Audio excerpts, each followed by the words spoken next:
Hello friends, welcome to Saushika சமையல். இன்றைக்கி நம்ம சேனலில் என்ன பார்க்க போகிறோன்னா, சில்லி சிக்கன் எப்படி வீட்டிலையே ரெஸ்டாரண்ட் ஸ்டைலில் செய்யலான்றது தான் பார்க்க போகிறோம். ரொம்ப ஈஸியாக சிம்பிளாக செஞ்சு முடிச்சிடலாம். இப்போ வாங்க வீடியோக்குள்ளே போகலாம். நான் அதுக்கு 3/4 கிலோ சிக்கனை போன்லெஸ்ஸாக எடுத்திருக்கேன். இப்போ இதில் மசாலாலாம் சேர்த்துடலாம். நான் இந்த ஸ்பூனில் 2 ஸ்பூன் எடுக்கிறேன். ஸோ நீங்கள் பெரிய ஸ்பூனாக இருந்தால் ஒரு ஸ்பூன் சேர்த்துக்கோங்க. இப்போது 2 ஸ்பூன் காஷ்மீரி மிளகாய்த்தூள், அதில் அரை spoon garam masala, 2 spoon cornflour மாவு, 1 ஸ்பூன் அரிசி மாவு சேர்த்துருக்கேன். உங்களுக்கு வேணும்னா மைதா மாவு 1 ஸ்பூனும் எக்ஸ்ட்ரா சேர்த்துக்கோங்க. எனக்கு மைதா மாவு வேணான்றதுனால நான் அதை ஸ்கிப் பண்ணியிருக்கேன். ஸோ இது கூட 1 லெமனை பிழிஞ்சு சேர்த்துருக்கேன்.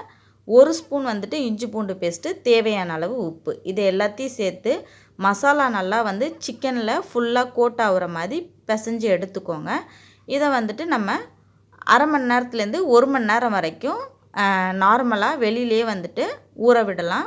எவ்வளோக்கு எவ்வளோ சிக்கன் ஊறுதோ அவ்வளோக்கு அவ்வளோ நமக்கு நல்லா டேஸ்ட்டான சில்லி சிக்கன் கிடைக்கும். இப்போ இந்த சிக்கனை ஃபுல்லாக பொரித்து எடுக்கணும். அதுக்கு ஒரு வானல் வச்சு தேவையான அளவு எண்ணெய் சேர்த்துக்கோங்க. சேர்த்துட்டு எண்ணெய் நல்லா சூடாகணும். எப்படின்னா அதுலேருந்து நல்லா அந்த கொதிக்கிற தன்மை வரத்துக்கு முன்னாடி நம்ம சிம் பண்ணிவிட்டு நம்மளோட சிக்கனை எல்லாத்தையும் ஒன்று ஒன்றா அதில் சேர்த்துற வேண்டியதான். சேர்த்துட்டு நல்லா பொரியணும். ஒரு 2 to 3 மினிட்ஸ் நம்ம சிக்கனை போட்டுட்டு எதுவுமே பண்ணக்கூடாது. அந்த கொஞ்சம் சலசலப்பு அடங்கும்போது அதுக்கப்புறம் நம்ம சிக்கனை எல்லாத்தையும் பரட்டி விட்டுட்டு திருப்பி ஒரு 2லேருந்து 3 நிமிஷம் வரைக்கும் விட்டோன்னா நமக்கு கிட்டத்தட்ட ஒரு 5 நிமிஷத்துலேயே சிக்கன் ஃபுல்லாக வெந்து வந்துடும். அதுக்கப்புறமா நம்ம அதை எல்லாத்தையும் தனியாக ஒரு பவுலில் எடுத்து வச்சுக்கலாம். இதே மாதிரி நீங்கள் எல்லா சிக்கனையும் போட்டு பொரித்து எடுத்துக்கோங்க. இப்போ இது எல்லாமே நான் பொரித்து எடுத்துட்டேன். இப்போ நம்ம சில்லி சிக்கன் செய்யறதுக்கான ப்ராசஸ் பண்ண ஆரம்பிச்சிடலாம்.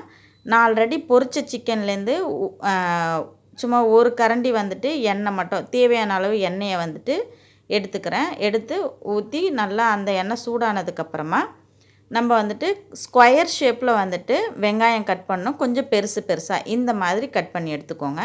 இப்போ இதை நல்லா ஒரு 2 நிமிஷம் வதக்கிட்டதுக்கப்புறம் ஒரு கண்ணாடி பதம் வரும். அந்த பதம் வந்ததுக்கப்புறமா இதில் நம்ம குடமிளகாவை சேர்த்து நல்லா வதக்கலாம். இப்போது இது வெங்காயத்துக்கும் குடமிளகாவுக்கும் தேவையான உப்பை மட்டும் சேர்த்து நல்லா ஒரு வாட்டி கலந்து விட்டுக்கோங்க. ரொம்ப அதிகமாக உப்பு சேர்த்துறாதீங்க.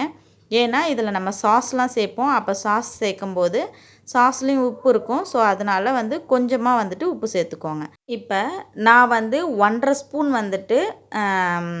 சோயா சாஸும் 1 ஸ்பூன் நல்லா அதில் ஃபுல்லாக டொமேட்டோ சாஸும் சேர்த்துருக்கேன். இப்போ இந்த வெங்காயத்துலேயும் குடமிளகாலையும் ஃபுல்லாக இந்த சோயா சாஸும் டொமேட்டோ சாஸும் கலந்து வரணும். அந்தளவுக்கு கலந்து எடுத்துக்கோங்க. நல்லா கலந்து வந்ததுக்கப்புறமா இதில் இப்போ நம்ம ஆல்ரெடி பொரித்து வச்சுருக்கோம்ல அந்த சிக்கனை அப்படியே சேர்க்க வேண்டியதான். உங்களுக்கு வேணும்னா சின்ன சின்னதாக கட் பண்ணி சேர்த்துக்கோங்க. நான் பெருசாக கட் பண்ண வேண்டாம்னு சொல்லிவிட்டு ஆல்ரெடி குட்டி குட்டியாக தான் போட்டிருக்கேன். ஸோ அதனால் அப்படியே சேர்த்துட்டு இதை ஒரு 2லேருந்து 3 நிமிஷம் வரையும் நம்ம கை விடாமல் கலந்து விடணும். அப்போ தான் நம்மளோட சாஸ் எல்லாம் நம்ம சிக்கனில் நல்லா ஏறும். அப்போ நமக்கு அந்த டேஸ்ட் நல்லாயிருக்கும். இது போல் நீங்கள் கண்டிப்பாக ட்ரை பண்ணி பாருங்கள். இவ்வளோ தான். ரொம்ப சிம்பிளான ஒரு இன்க்ரீடியன்ட்ஸ் வச்சு சூப்பராக சில்லி சிக்கனை நம்ம வீட்டிலே செய்ய முடியும். இது போல் நீங்களும் ட்ரை பண்ணி பாருங்கள். ட்ரை பண்ணி பார்த்துட்டு எப்படி இருக்குன்னு கமெண்ட் பண்ணுங்கள். என்னோடய சேனல் பிடிச்சிருந்துச்சுன்னா கண்டிப்பாக சப்ஸ்கிரைப் பண்ணி வச்சுக்கோங்க. கூட இருக்க பெல் சிம்பிளை கிளிக் பண்ணி ஆல்ன்ற ஆப்ஷனையும் செலக்ட் பண்ணி வச்சுக்கோங்க. அப்போ தான் நான் போடுற வீடியோஸ் எல்லாமே உடனே உங்களுக்கு நோட்டிஃபிகேஷனாக வரும். நெக்ஸ்ட் ஒரு வீடியோவில் சந்திக்கலாம் ஃப்ரெண்ட்ஸ்.